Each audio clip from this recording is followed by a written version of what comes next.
So today we are going to do another two important theorems of group theory. First is the two-step subgroup test and second is the finite subgroup test. One step subgroup test कर लिया था, I hope समझ में आ गया होगा. So let's start with two-step subgroup test. Two steps subgroup test. ठीक है, मैं पिक्चर डाल दूंगी थ्योरम जो प्रॉपर लिखी हुई है, जगह का मैं हम सीधे सॉल्यूशन करेंगे. But we are given with the statement of the theorem says, मैं बुक में से ही पढ़ देती हूँ.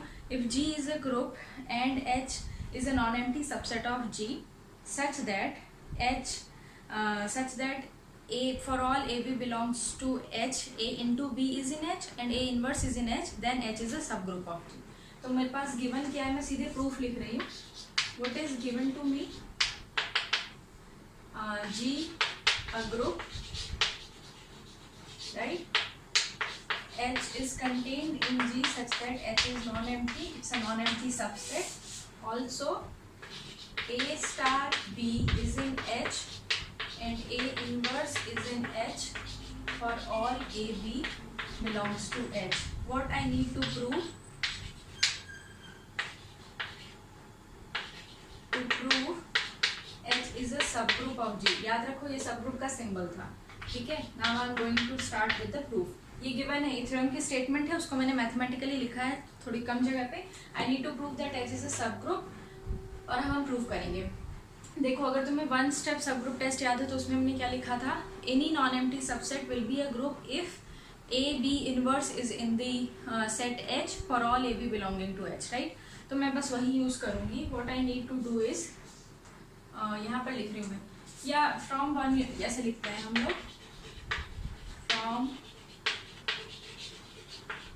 one step subgroup test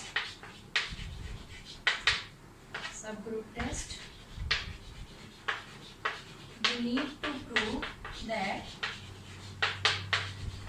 AB inverse is in H for all AB belongs to H, right. तो ये मुझे प्रूफ करना है और मेरा प्रूफ इस तरह से जाएगा. मुझे क्या देखना है, AB इनवर्स H में है क्या, अगर ये सब कंडीशंस होल्ड करती हैं तो, ठीक है. तो बहुत इजी है, दिख भी रहा होगा. You are given that for all A inverse is in H and for all AB A star B, ये भी A स्टार B है, इनवर्स है, A star B is in H, ठीक है. तो इसी को यहाँ से लिखें, अगर मैं यहाँ से स्टार्ट करूँ,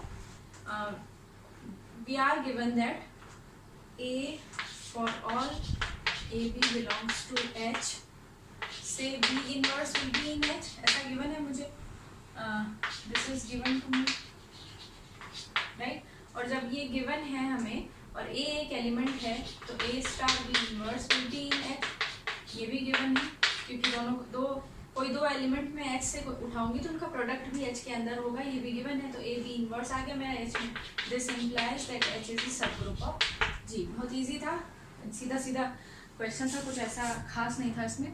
क्या लिखा हुआ है कि अगर मेरे पास एक नॉन एम्प्टी सबसेट है, नॉन एम्प्टी होना बहुत ज़रूरी है, नॉन एम्प्टी सबसेट है अगर, सच दैट दो कंडीशंस होल्ड कर रही हैं, for all A B in H, A star B is in H and A inverse is in H, तो मुझे प्रूव करना है H उसका सब ग्रुप होगा. H सब ग्रुप प्रूव करने के लिए मैं one step subgroup test कर रही हूँ, जिसमें लिखा था for all A B in H, A B inverse should be in H. तो मुझे B इनवर्स चाहिए B की जगह, तो मैंने क्या किया, B जो H में बिलोंग करता था उसके लिए उसका इन्वर्स होगा, क्योंकि ये गिवन कंडीशन है मेरे पास, और ये H का एलिमेंट है और A H का एलिमेंट है, दोनों को मल्टीप्लाई कर दिया तो H में चला जाएगा. ये भी मुझे गिवन था कि मल्टीप्लाई करने से H में चला जाएगा. सो H is a subgroup of this thing, subgroup of G. ये हो गया हमारा first two step subgroup test का प्रूफ, ठीक है. नेक्स्ट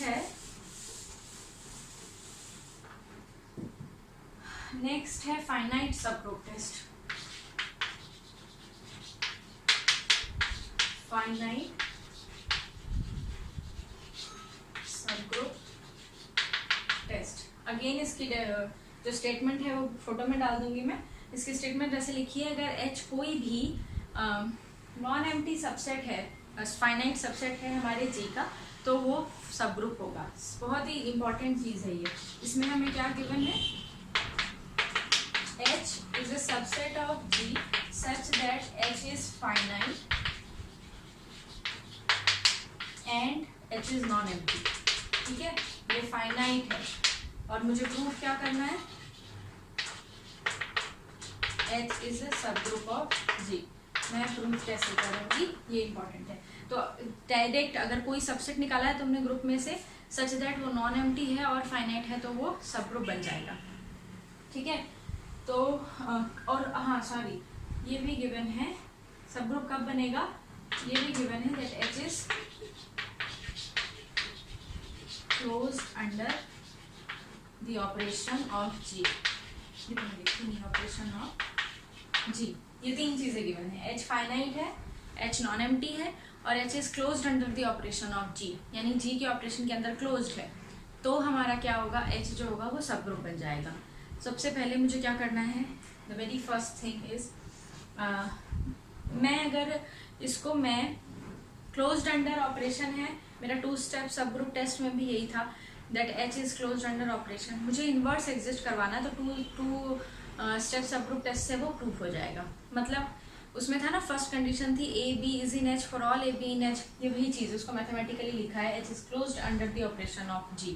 यानी इसके बोलने का मतलब है for all A B belongs to H A star B is in H.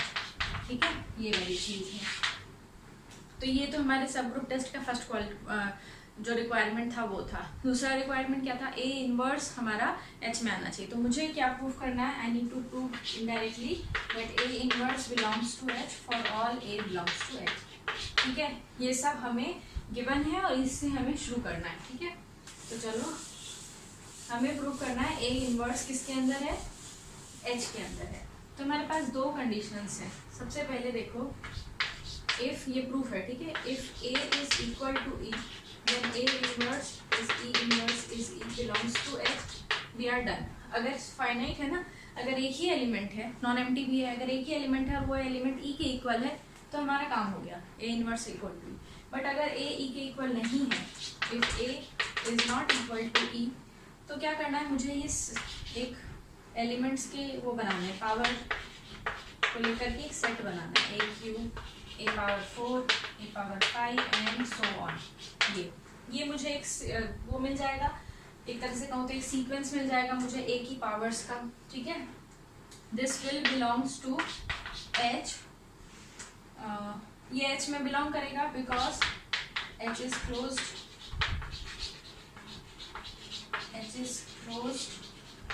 Under the operation of G. A की पावर 5 क्या होगा, A को 5 टाइम्स मल्टीप्लाई किया गया है, राइट. क्योंकि ये क्लोज्ड है उस ऑपरेशन पे तो ये H में तो बिलोंग करेगा ही करेगा. तो ये जो सीक्वेंस मुझे मिली, ये जितने एलिमेंट्स होंगे ये सब के सब H में चले जाएंगे. लेकिन H कैसा है, finite, right. But H is finite.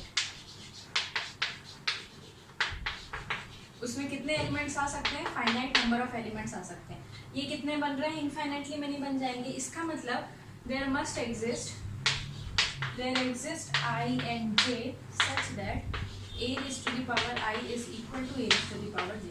यहाँ पावर में अंदर में कोई ना कोई 2 पावर्स इक्वल होंगी, जैसे A raised to the power 10 equal होगा A raised to the power 20 के, ऐसा हो सकता है. और होगा ही, क्योंकि ये ऐसा नहीं है नेवर एंडिंग लाइन बन जाएगी, क्योंकि H जो है मेरा वो फाइनाइट है. तो कहीं ना कहीं उसको खत्म होना पड़ेगा, और खत्म होने का मतलब है इक्वालिटी आने लग जाएगी एक पावर के बाद. सर्टेन पॉइंट जैसे A raised to the power 20 के बाद फर्स्ट एलिमेंट आ जाएगा मेरे पास वापस A, जो भी ऑपरेशन लगा करके. तो इसका मतलब there exist I and J such that A raised to the power I is equal to A raised to the power J. Now if this is so, तो मैं इसको ऐसे लिख सकती हूँ A raised to the power I minus A is equal to E. ये power इधर ले आई, या ऐसे बोलो, दोनों को A raised to the power minus J से मल्टीप्लाई कर दिया तो ये आइडेंटिटी के इक्वल आ गया. ठीक है, till this point we are okay, right. Now since A is not equal to and A is not equal to identity हमारी assumption थी, तो मैं इसमें क्या कर सकती हूँ, इसको ऐसे लिख सकती हूँ मैं A raised to the power I minus J minus 1 equal to A minus 1. दोनों साइड मैंने A के इनवर्स से मल्टीप्लाई कर दिया. ठीक है, दोनों साइड ए के इन्वर्स से मल्टीप्लाई कर दिया। तो मेरा जो ए था उसके लिए मुझे इन्वर्स चाहिए था, जो इन्वर्स मुझे यहाँ मिल गया, which is a raised to the power i minus j minus 1। ठीक है, सो और ये क्यों होगा, इसके अंदर क्यों बिलोंग करेगा, a inverse. So and also ये माइनस करने के लिए ना हमने अज्यूम किया that i is greater than j, ये पावर माइनस करने के लिए। So i minus j will be minus j will n minus 1 will be greater than equal to I would say 1 और ग्रेटर देन इक्वल टू 0, कुछ भी लिखो, ठीक है, is greater than equal to 1। This implies a raised to the power i minus j minus 1 belongs to h। मेरे बोलने का मतलब है ये पावर ऐसी है जो फीजिबल पावर है, नेगेटिव में नहीं है, फ्रैक्शन में नहीं है। ठीक है, जब मैंने ए आई माइनस जे लिखा तो मैंने लिखा बाय डिफॉल्ट आई को ग्रेटर देन इक्वल टू जे लिखा है। तुम आई को लेस देन इक्वल टू जे के साथ भी कर सकते हो, बट यहाँ आ जाएगा J minus 1 which is equal to identity. दोनों साइड ए माइनस 1 से मल्टीप्लाई कर दोगे तो ये आ जाएगा मेरा ए इनवर्स इसके इक्वल होगा। ये वाली जो पावर होगी ये फाइनाइट पावर होगी जो ए के अंदर, जो एच के अंदर आ जाएगी, and hence A inverse belongs to H. And this is how we prove that finite subgroup which is closed under the operation of G is a subgroup। ठीक है, मैं क्वेश्चन ये थ्योरम्स की भी फोटोज डाल दूंगी, कुछ एग्जांपल्स की भी फोटोज डाल दूंगी, आपका काम है वो दोनों करना। ये जो छोटे छोटे से इसमें थ्योरम्स हैं जो कि बहुत इंपॉर्टेंट है, क्योंकि इस पेपर में तुम्हारे थ्योरम्स ही आएंगे बेसिकली। क्वेश्चंस करने के लिए मुश्किल से 1 या 2 आएगा, ज़्यादातर थ्योरम्स ही आएंगी, और बहुत छोटी छोटी भी 1 मार्क के लिए भी आ जाएगी, बड़ी बड़ी भी हैं 5-4 मार्क्स के लिए भी आ सकती हैं। सो इसकी थ्योरम्स को बहुत अच्छे से कर लो, बहुत अच्छे से दिमाग में बिठा लो, एक एक थ्योरम की 2-2 3-3 बार प्रैक्टिस करके पूरा प्रिपेयर रखो कि ये थ्योरम्स कभी भी पूछी जाए तुमसे तो हो जाए। ठीक है।